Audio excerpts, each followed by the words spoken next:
Why does intermittent fasting work? A peek behind the magic reveals some sound reasons why our program works. Reason number 1. Sleeping prepares our bodies for a prolonged absence of food. How often does hunger awaken you from your sleep?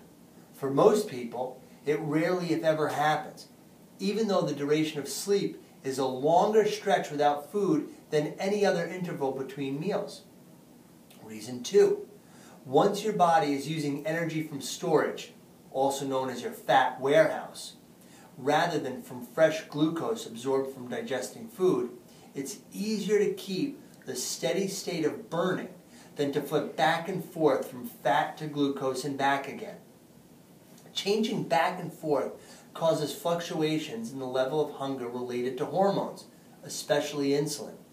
The sensation of hunger may be caused more by the changing level of these hormones than from the lack of food in the stomach. Reason 3. If you have committed yourself to a 17-hour fast time, there is no question about how much food you should be eating during the fasting period. You don't have to make a moment-by-moment decision or limit or decide on how closely you'll stick to your diet. When your limit is 0, you don't have to decide when to stop eating because you don't get started. There is no judging between a little and a little more and too much. A 0 makes it easy to measure how much you should eat, and it keeps your emotional hunger or your limbic hunger from wedging its way into your decision making and taking control. Adjustment to the plan, however, is a big step. And in the adjustment phase, you're changing from a lifetime pattern of constant carbohydrate availability to a once-a-day fill-up. Your body adapts during the fasting phase by burning fat as fuel instead of carbohydrates. Because the adjustment is a huge change, you are likely to experience days when you can't quite make your goal and you succumb to your eating drive. That's not a failure. Stick with the diet. It's a predictable slip to do that. And if you do slip, then just keep taking the little steps that get you to the top of the hill. Some people can make the switch just in one day. Others it might take weeks. Pace yourself and do not expect instant results from the diet or immediate adjustment from your body. Remember, there is nothing to count and nothing to measure.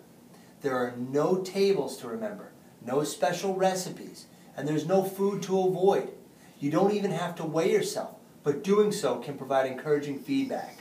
That's all there is to it. From 10 p.m. one day to 5 p.m. the next day, eat nothing and drink only unsweetened beverages. Have negligible calorie content such as water, flavored water, regular herbal teas, coffee, unsweetened. No juice, no milk, no alcohol. Nothing containing calories should be consumed until after 5 p.m. And that would be if you're doing a 19-hour fast and a 5-hour fed time. If you're doing a 7-hour fed time, you might start eating at 1 p.m. and end at 8 p.m. To do this to lose weight, we encourage you, minimum 5 days in a row of fasting fed of 7 fed, 17 fasting. And then 1 to 2 full 24-hour fast days.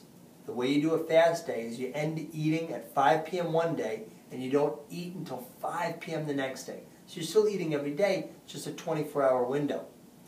If you want to maintain your weight, if you've gotten to your goal and you say, hey, you know what, I want to continue eating like this because I know it's beneficial for me, what we recommend is Monday through Friday, 5 days in a row of fed fast days of minimum 17 hours fast, 7 hours fed, and then cheat days starting Friday afternoon till Sunday early evening.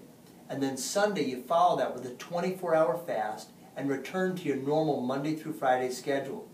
You won't have weight gain, and it'll actually be an easy thing because you can socialize with friends on the weekend and not have to worry about your program.